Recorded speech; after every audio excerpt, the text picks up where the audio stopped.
Olá, muito bom dia, boa tarde ou boa noite. Esse é o projeto Ler, Refletir e Servir, a Jungle pela Voz dos Pioneiros, em que farei a leitura dos contos de Mowgli, Menino Lobo, de Rudyard Kipling. Estou lendo a nona edição, que foi traduzida por Monteiro Lobato e publicada no Brasil em 1987. Hoje é dia do conto Como Apareceu o Medo. O rio é extinto, o lago é escasso. Nós dois iremos, braço a braço. Flanco imundo, a face quente, contornaremos a corrente. Presos os dois de um temor forte, sem mais pensar em caça ou morte. E quando o corso a se esconder, também vê o lobo a tremer.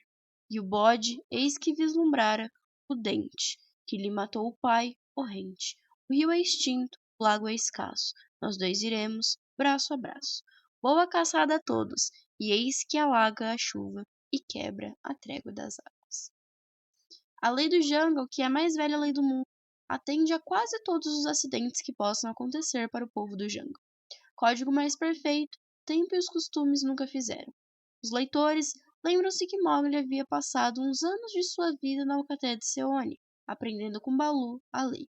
Foi Baloo, o urso pardo, quem lhe disse certa vez que o menino se mostrava impaciente com as suas constantes recomendações, que a lei era como um cipó gigante, que quando enleia, não larga mais. Depois que tiveres vivido tanto quanto eu, irmãozinho, verás que todos os filhos do jungle obedecem pelo menos a uma lei. E isso não é coisa agradável de ver-se, dissera o urso. Essa lição entrou por um ouvido e saiu pelo outro, porque o menino que passa a vida a comer e a dormir não liga importância a coisa nenhuma antes que algo sério lhe aconteça. Mas dia chegou em que as palavras de Baloo se confirmaram. Mowgli teve ocasião de ver todo o jungle agindo sob o comando da lei. Foi durante o inverno em que as chuvas deram de falhar. Ikki, o porco-espinho, encontrando Mowgli ao pé de uma touceira de bambus, avisara-o que os inhames selvagens estavam secando. Todos sabem como Ikki é cuidadoso na escolha do alimento, que não toma senão do melhor e do mais maduro.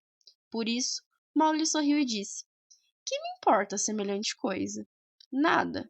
Agora, respondeu Ikki, com os espinhos eriçados de um modo desagradável. Mais tarde, veremos. Dize-me, irmãozinho, ainda aparece água no fundo da Roca das Abelhas? Não, a tola da água se está indo toda. Mas não quero quebrar minha cabeça pensando nisso. Foi a resposta de Mowgli, que por aquele tempo estava certo de saber mais que 5 ou 6 filhos do jungle somados. Mal para ti.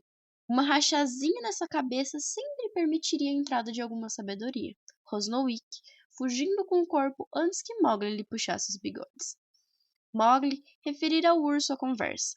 Baloo assumiu uma expressão grave e, como falando para si próprio, murmurou: Se eu fosse só, dava-me dessas pastagens antes que os outros comecem a fazê-lo. Mas isso de mudar e viver entre estranhos acaba sempre em luta, luta que pode ser nociva ao filhote de homem. Esperarei a ver como a marrua floresce. Naquela estação, a árvore da marrua, de cujas flores Baloo era ávido, não vingava florescer. Os botões cor de creme, macios como cera, torravam seu calor antes de abertos. Apenas umas tantas pétalas raquíticas tombavam, quando o urso, a prumo nas patas traseiras, agitava a árvore. Polegada a polegada, o asfixiante calor invadia o coração do jungle, fazendo a princípio amarelo, depois sépia e finalmente negro. Estorricava-se a vegetação que cresce na rampa das ravinas. Lagoas esgotavam-se, transfeitas em lameiros, onde os cascos dos animais punham moldes.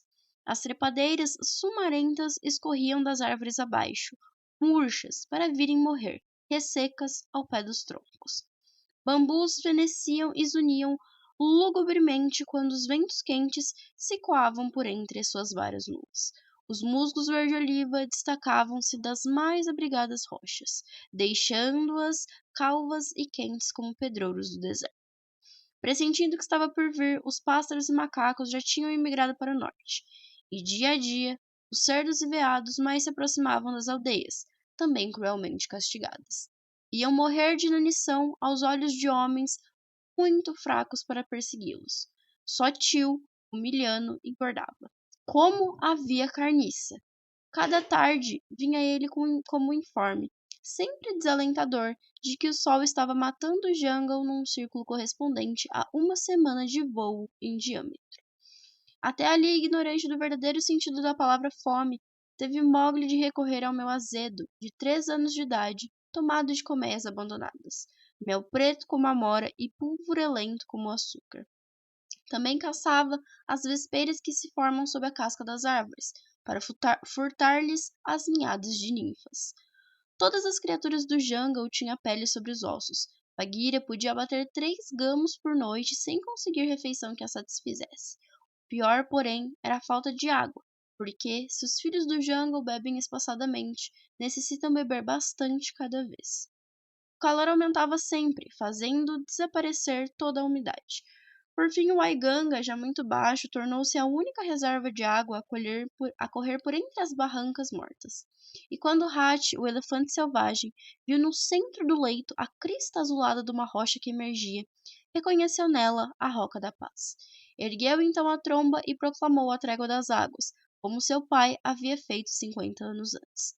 Veados, porcos do mato e búfalo refletiram seu grito como um eco, e Tio, milhano, voou em círculos cada vez mais amplos, espalhando no espaço, com pios, o tremendo aviso. Segundo a lei do jungle, é vedado matar nos bebedouros quando a trégua das águas vigora. Razão: beber tem precedência sobre o comer. Os filhos do jungle podem cuidar de si de qualquer forma, quando a caça é pouco. Mas água é água, e se resta uma só fonte para todos, o caçar torna-se proibido nas horas de matar a sede. Na boa estação de chuvas abundantes, os que descem a beber no Waiganga ou onde seja, fazem-no com risco da própria vida. Esse perigo cria a fascinação da vida noturna. O ver-se tão cauteloso que nenhuma folha seca a estalide. Atravessar as águas nas corredeiras, cujo som permanente absorve todos os ruídos. Beber com os olhos alerta e músculos retesos, prontos para os saltos de fuga. Espojar-se nas margens arenosas e regressar para o jungle bem disposto a gozar a admiração dos companheiros, constituem coisas em que os gamos se deleitam, justamente porque sabem que de um momento para outro Bagheera ou Shere Khan podem arremessar-se de salto sobre eles e abatê-los. Agora, porém, toda aquela excitação de vida e morte deixava de existir. Os animais vinham ao bebedouro, bambos de magreza e fome, tigres, ursos, búfalos e javalis juntos, e ali apalermadamente se dessentavam das águas sujas, sem ânimo de moverem-se. Os veados e porcos do mato erravam ao acaso o dia inteiro, na esperança de algo melhor que cascas mortas e folhas ressecas. Os búfalos já não encontravam pântanos para refrescar-se, nem pasto verde com que encher o bucho. As cobras haviam deixado o jungle e descido para os rios murchos, na expectativa de apanharem rãs extraviadas.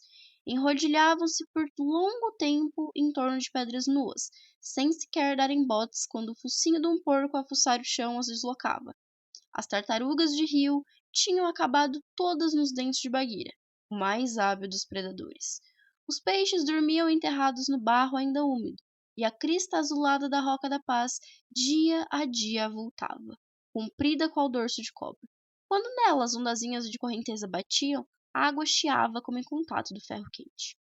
Para ali veio Mowgli à noite em procura de frescor e saciedade. O mais esfaimado dos seus inimigos não daria tempo dele. Sua pele nua o tornava ainda mais miserando que os outros viventes. Mowgli tinha a grenha transfeita em aniagem descorada pelo sol.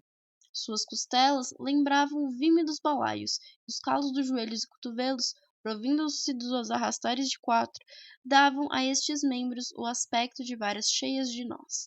O olhar, entretanto, sempre firme e calmo sob as fortes sobrancelhas.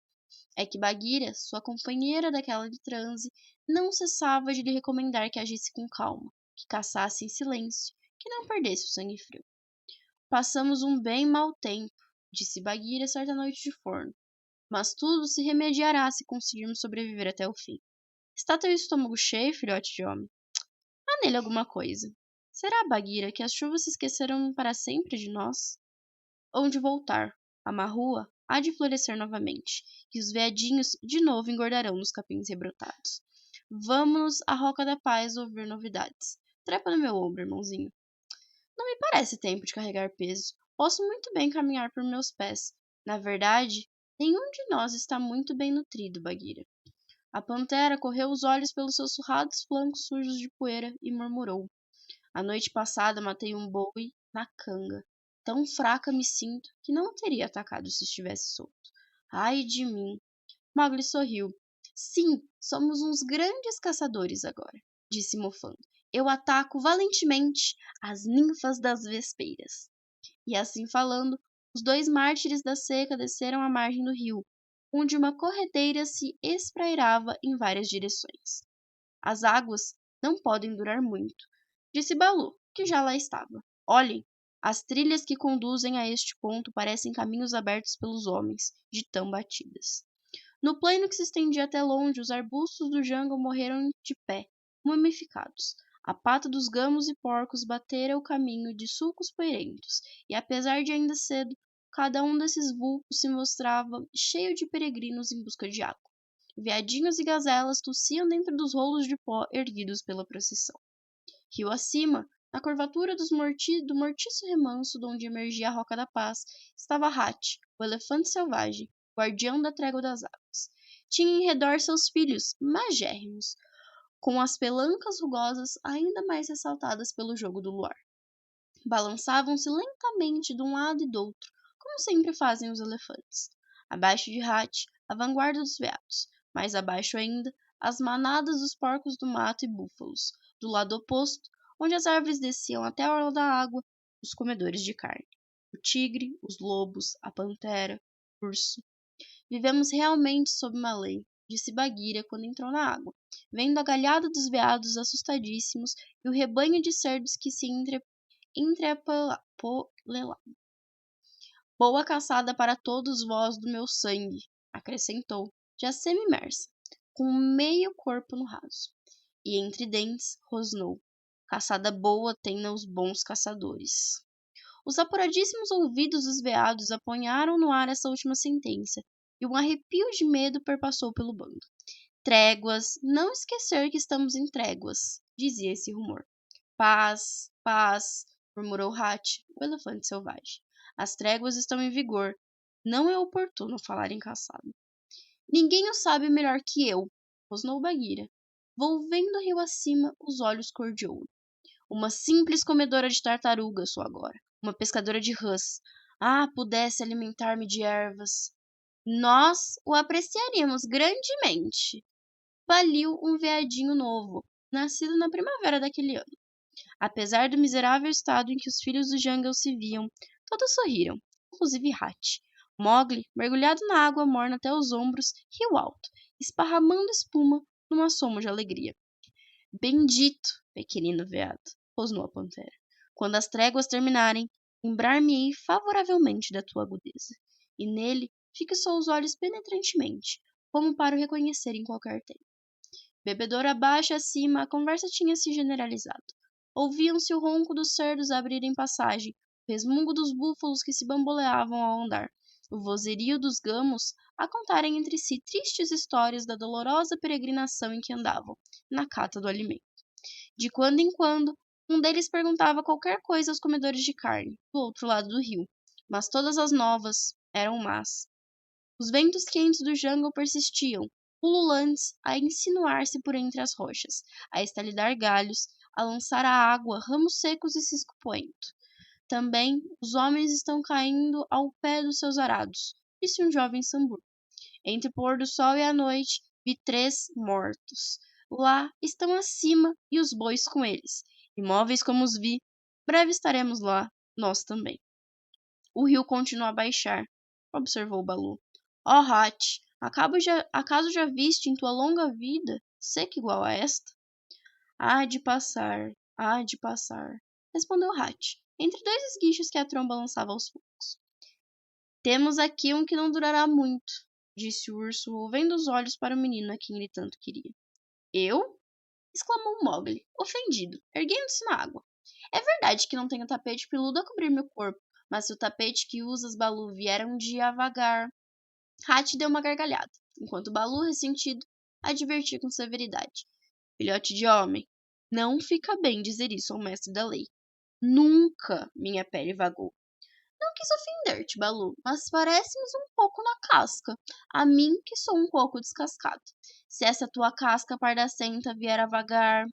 Mowgli, que estava sentado de pernas cruzadas, explicando o que dizia com gestos, não pôde concluir. Bagheera pousara-lhe a pata sobre o ombro e o afundara de costas na água. De mal a pior, disse a Pantera Negra, enquanto Mowgli se erguia, gotejante. Primeiro tem Balu de ser depilado, depois virará coco. Então, cuidado que ele não te faça o que os cocos maduros fazem. Que fazem? Perguntou Mowgli, curioso e em guarda, embora aquela história de cocos fosse uma adivinhação sabidíssima no jungle. Quebram tua cabeça, respondeu Bagheera, derrubando-o na água outra vez. Balu ainda estava ressentido. Não é direito mofar de um velho mestre, disse, quando Mowgli mergulhou pela terceira vez. Sim, mas que queres? Rosnou de súbito uma voz nova. Essa coisinha nua, que tece de cá pra lá, gosta de fazer coisas de macaco para nós, os velhos caçadores, e por brincadeira já puxou os bigodes do mais forte de todos. Falava Shere Khan, o tigre aleijado que Mancano acabava de aparecer no bebedouro. Falou e deteve-se um instante para gozar a sensação que sua presença causara entre os gamos da margem oposta. Em seguida, pendeu a cabeça quadrada e, lambendo a beiçaria, rosnou. O jungle transformado em ninho de filhotes nus. Olha para mim, filhote de homem.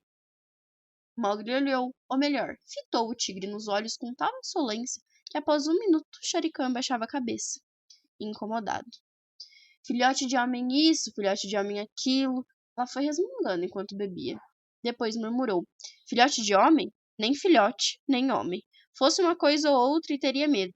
Nesse andar, da próxima vez terei que pedir-lhe licença para beber meu gole d'água. Ora bolas. Esse tempo virá, disse Bagheera, os olhos fitos entre os olhos do tigre. Virá, virá.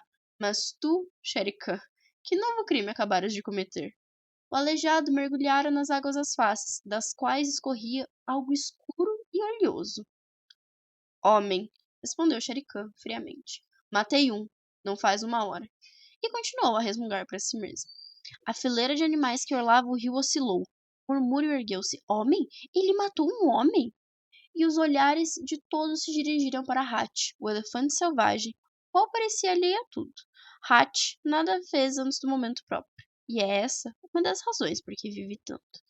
Numa estação dessas matar homem, não haveria outra coisa ao alcance? Murmurou Bagheera, escárnio, erguendo-se da água manchada pelo tigre e sacudindo as patas como fazem os gatos. Matei por prazer, não por necessidade, resmungou o tigre, fazendo com que os olhos miúdos de Hatch se voltassem na sua direção. Por prazer, repetiu Shere Khan. E agora venho tomar meu gole d'água e purificar-me. Será isso coisa proibida? O dorso de Bagheera principiou a curvar-se qual o bambu dobrado pelo vento, mas Hatch ergueu sua tromba e falou calmamente. Matastes por gosto? Quando Hatch pergunta, é melhor responder. Sim, era meu direito e estava em minha noite de caça. Tu sabes, ó Hatch, respondeu Shere Khan, quase cortesmente. Sei, murmurou Hatch, e depois de curto silêncio. Já acabaste de beber? Sim, por essa noite. Vai-te, então. O rio é bebedouro, não esgoto. Nenhum ser, salvo o tigre aleijado, seria capaz de arrotar seus direitos numa estação calamitosa destas, em que todos sofremos juntos, homens e animais. Puro ou impuro, vá para teu covil, Shere Khan. Essas últimas palavras soaram cortantes, fazendo com que os 3 filhos de Hatch se adiantassem de um passo, embora não houvesse necessidade. Shere Khan retirou-se, não ousando sequer rosnar.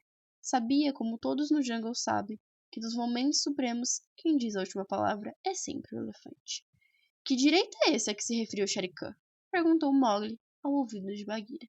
Parece-me que matar homem é sempre degradante. A lei o diz.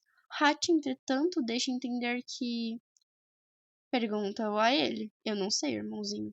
Exista ou não exista esse direito. Se Hatch não tivesse falado, eu daria uma lição no carniceiro humano.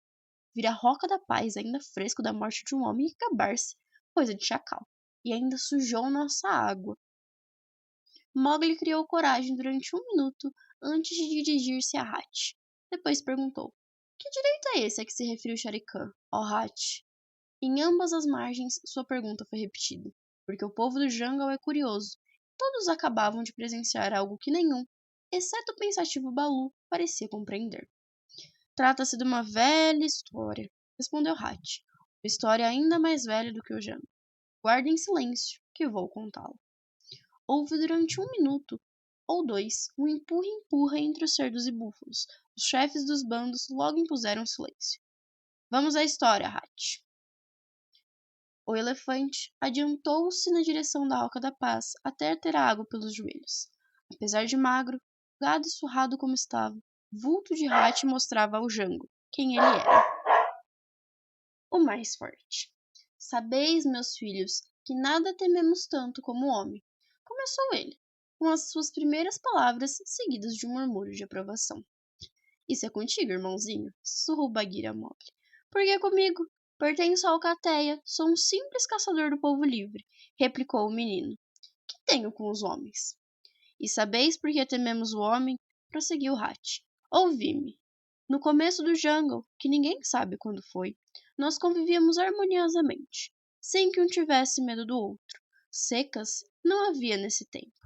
Flores e folhas e frutas acumulavam-se nas árvores, e não nos alimentávamos senão de flores, folhas, frutas e cascas. Felizmente não sou dessa era, rosnou Bagheera. Cascas me servem apenas para afiar as unhas. E o senhor do jungle, continuou Hatch, era Tá, o primeiro dos elefantes. Fora a tromba de Tá que tirara o jungle do seio profundo das águas, onde fez ele brechas no solo com as presas, e aí surgiram os rios. Onde afundou a terra com as patas, aí se formaram lagos. Quando Tá soprava assim, as árvores vinham ao chão. Desse modo, o jungle se formou, conforme me foi contado. E a história não perdeu em grandeza ao ser recontada, sussurrou Bagheera, fazendo Mowgli esconder com as mãos um riso.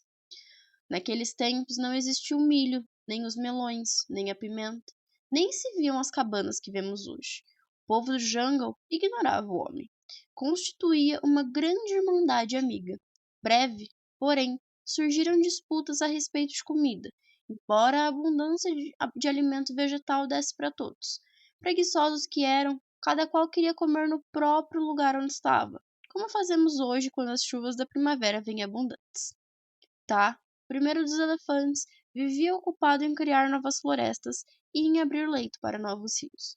Como não pudesse estar no mesmo tempo em toda parte. Fez do primeiro dos tigres o mestre e juiz do jungle, ordenando que todos lhe submetessem às suas queixas. Naquele tempo, o primeiro dos tigres comia ervas e frutas como os demais. Era grande como o sou eu, e belo de cor. Tinha a cor das trepadeiras amarelas. Nenhuma listra ou pinta manchava sua pelagem macia. Todos os animais vinham à sua presença sem receio nenhum. Sua palavra fazia lei. Éramos, lembrai-vos, um povo só. Certa noite, houve uma disputa entre dois gamos, disputa a respeito de pastagem, como estas de hoje, que se resolvem a coices e chifradas. Os briguentos vieram à presença do primeiro dos tigres, que os atendeu de dentro de um tufo de flores. Durante os debates, um dos gamos o marrou com um chifre, e esquecido de que era o juiz, o tigre lhe quebrou o pescoço com um valente munhecaço. Até aquela noite, nenhum de nós havia morrido. Desconhecíamos a morte. E o primeiro dos tigres, vendo o que havia feito e sentindo-se alucinado pelo cheiro do sangue, correu a mergulhar-se nos pantanais do norte. Ficamos sem juiz e as disputas recrudesceram. Tá, ouvindo de longe o barulho da desordem, voltou. Disseram-lhe uns isto, outros disseram-lhe aquilo, mas Tá percebeu o cadáver do gamo no tufo de flores e indagou quem o matara. Ninguém respondeu. Estavam todos endoidecidos pelo cheiro do sangue, a rondar com meneios de cabeça em redor do tufo.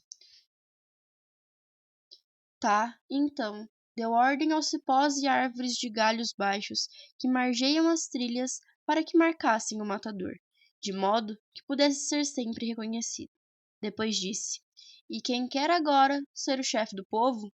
O macaco gris saltou dos galhos onde vivia e respondeu: Serei esse chefe. Tá sorriu e disse: Assim seja.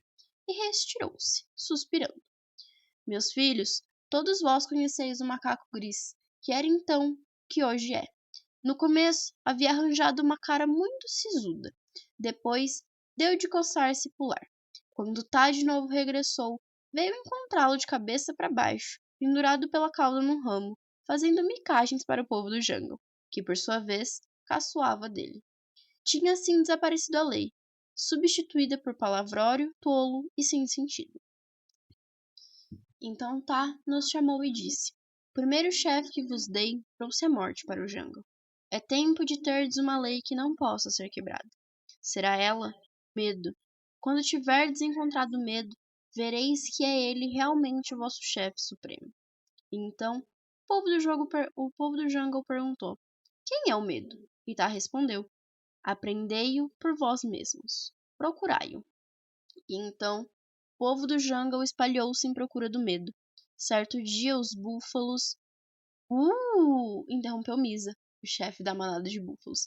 Sim, Misa, os antepassados dos seus búfalos de hoje. Apareceram os búfalos com a notícia de que em tal gruta, no seio da floresta, morava o medo. Uma criatura sem pelo no corpo e que andava de pé. O povo do jungle seguiu rumo à gruta, em cuja entrada encontraram o medo, de pé e nu de pelos, como disseram os búfalos. Assim que nos viu chegar, gritou, e sua voz nos encheu do mesmo medo que hoje nos causa, sempre que a ouvimos. Corremos em desabalada fuga, porque estávamos com medo. Naquela noite, conforme sei, não nos deitamos sossegados e em comum, como até ali vínhamos fazendo. Separamo-nos por tribos, cerdos de um lado, gamos do outro, chifre com chifre, casco com casco, e assim ficou. Unicamente o primeiro dos tigres lá não fora, porque vivia nos pantanais do norte. Quando soube do que tínhamos encontrado na gruta, disse: Irei ver essa coisa nua e lhe quebrarei o pescoço. Disse e fez. Andou toda uma noite em procura da gruta, e foi então que as árvores e cipós dos caminhos, atento às ordens de Tá, o riscaram de listras nas costas, nos flancos, na testa, no focinho. Sempre que esbarrava num galho ou cipó, ficava com uma listra ou pinta nova em sua pelagem amarela. E essas marcas, até hoje seus descendentes as usam. Quando alcançou a gruta, Medo, pelado, apontou para ele e disse: O manchado aí vem. E o primeiro dos tigres teve medo do pelado e voltou para os pantanais miando. Mowgli, mergulhado na água até o queixo, sorriu. Tão alto miava o tigre que Tal ouviu e perguntou: Que mago ele assalta? E o primeiro dos tigres, com o focinho erguido para o céu novo em folha, esse velho céu que temos hoje, exclamou: Restituí meu antigo poder, ó Tá. Tornei-me mal visto de todo o jungle e corrido pelado, que me insultou de sujo. E por quê? Perguntou Tá. Porque eu estava todo listrado da lama do Pantanal, respondeu o primeiro dos tigres. Sujo de lama? Pois banha-te no rio e rola-te na relva que as listras deixarão tua pelagem, disse Tá.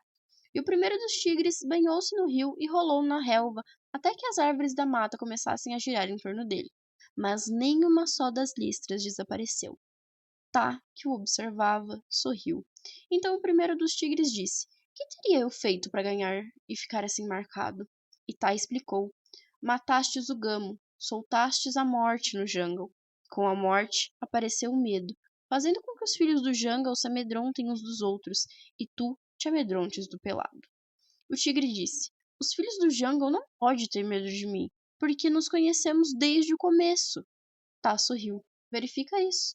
E o primeiro dos tigres logo verificou que inutilmente chamava pelos cerdos, pelos veados, pelos sambures. Todos fugiam ao som da voz do antigo chefe e juiz. Tinham medo. Então, o primeiro dos tigres, já com o orgulho quebrado, deu com a cabeça no chão, rompeu a terra com as unhas e exclamou: Lembra-te, Tá, de que já fui o chefe do jungle. Não te esqueças de mim, Tá. Faze que meus filhos saibam que houve tempo em que não me senti humilhado e nem tive medo. E Tá disse: Assim seja, já que tu e eu vimos o jungle sair do nada. Por uma noite cada ano, tudo será para ti e para os teus, como antes da morte do gamo. Nessa noite, se encontrares o pelado, cujo nome é homem, não terás medo dele. Ele sim terá medo de ti, como se fosses o juiz supremo do jungle e o chefe de todas as coisas. Nessa noite de medo para o homem, sê generoso com ele, porque já sabes o que o medo é. E então, o primeiro do tigre respondeu: Basta, estou satisfeito. Mas logo depois, indo beber, viu refletirem-se na água as suas listras e recordou que o pelado insultara de sujo. A cólera pô-lo a fremir. Tinha de vingar-se. Voltou aos Pantanais, onde passou um ano à espera do que tal lhe prometera. E uma noite, em que a lua se ergueu muito clara, sentiu que a sua noite era vinda. Tomou então rumo à gruta do pelado. Lá, tudo aconteceu como Tá predissera, pois que o homem, tomado pelo medo, se agachou, e o tigre lhe partiu a espinha com um munhecaço. O primeiro dos tigres estava certo de que o jungle só existia um pelado. Matando-o, matava o medo. Pensava isso, farejando a vítima, quando Tá se aproximou. Sua voz, retumbante, fez ouvir. Era essa mesma voz que soou agora.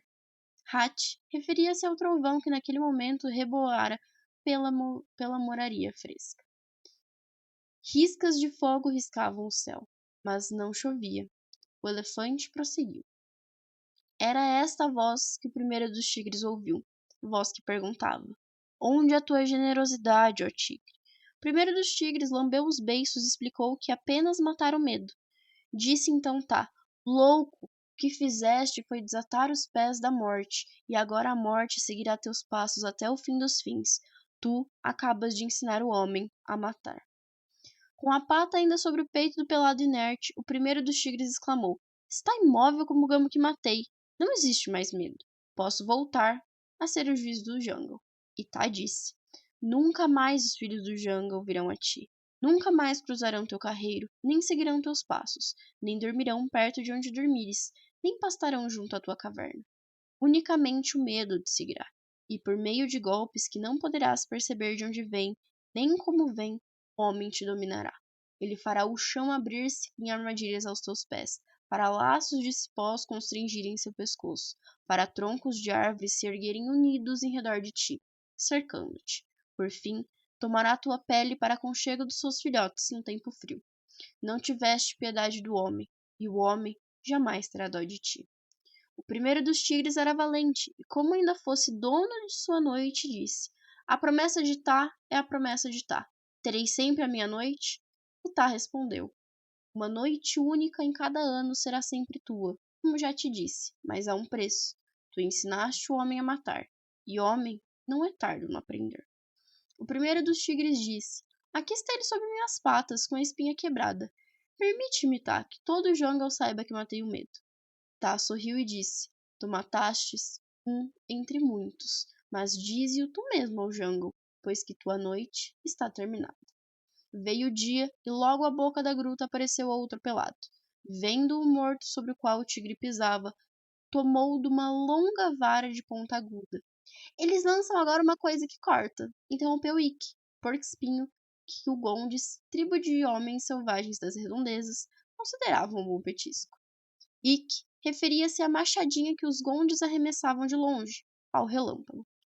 Era uma vara de ponta cortante, prosseguiu Hat, como que essas que eles colocam hoje na cabeça dos troncos de árvore que descem sobre o nosso corpo quando caímos em armadilhas. E arremessando-a, aquele segundo pelado feriu o primeiro dos tigres no flanco. O primeiro dos tigres correu como um doido pelo jungle até que a vara se quebrasse, e os filhos do jungle ficaram conhecendo que os pelados sabiam ferir de longe e mais ainda o temeram daí por diante. Desse modo, meus filhos, o primeiro dos tigres foi quem ensinou o homem a matar. E sabeis que calamidade para nós começou a ser isso. Usando essas pontas cortantes, essas armadilhas, a vara aguda que vem sibilando e a mosca terrível que nasce longe dentro de uma fumacinha branca. Hat referia-se à bala. E também a flor vermelha que nos tange para onde eles querem. Hat referia-se ao fogo. Entretanto, por uma noite única em cada ano, o pelado teme o tigre, como Tá prometera, e jamais o tigre fez algo que amortecesse tal temor. Onde o tigre encontra o homem, aí o mata ou morre, e o medo circula pelo jungle de dia e de noite. Ai, ui, gemeu um veado que sabia muito bem daquilo. E unicamente quando um medo imenso paira sobre todos nós, como agora, é que os filhos do jungle esquecem o medo comum e se reúnem como estamos reunidos. Por uma noite só em cada ano teme o homem ao tigre? Perguntou Mowgli. Por uma noite só, respondeu Hatch. Mas sei, como todo jungle sabe, que Shere Khan mata 2, 3 homens a cada lua. Sim, mas a traição e fechando os olhos quando fere, de medo. Se o homem lhe olhasse firme nos olhos, Shere Khan fugiria. Na sua noite, porém, ele penetra abertamente nas aldeias, corre-lhes a rua, mete a cabeça pelas portas, e o homem, apavorado, deixa-se matar de frente. Oh! Exclamou Mowgli para si mesmo, espalhando-se na água. Agora percebo por que Shere Khan me mandou que olhasse para ele. Queria ver, queria experimentar se suportava meus olhos, se eu não caía por terra, dominado pelo seu olhar. Mas nesse caso não sou homem, pertenço mesmo ao povo livre. Roncou Bagheera para dentro da garganta. Sabe o tigre quando é sua noite? Nunca o sabe, senão quando o chacal da lua aparece claro na neblina noturna.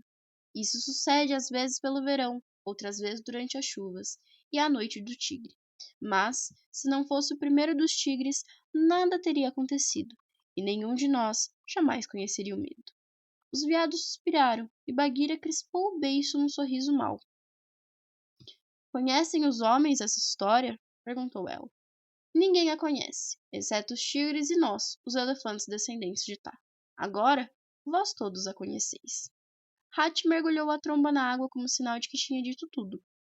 Mas, começou Mowgli, virando-se para Baloo. Por que não continuou o primeiro dos tigres a alimentar-se de folhas de árvore e ervas rasteiras? Ele apenas quebrou o pescoço do gamo, não o comeu. Que foi que o levou à carne? As árvores e cipós haviam-no marcado, irmãozinho. Haviam-no transformado nesse tapete de listras que vemos hoje. Por isso, o tigre evitou dali por diante alimentar-se de folhas e vinga-se de tais plantas nos veados e outros comedores de ervas, explicou o urso. Oh, também conheces a história, Baloo. Por que nunca me contaste?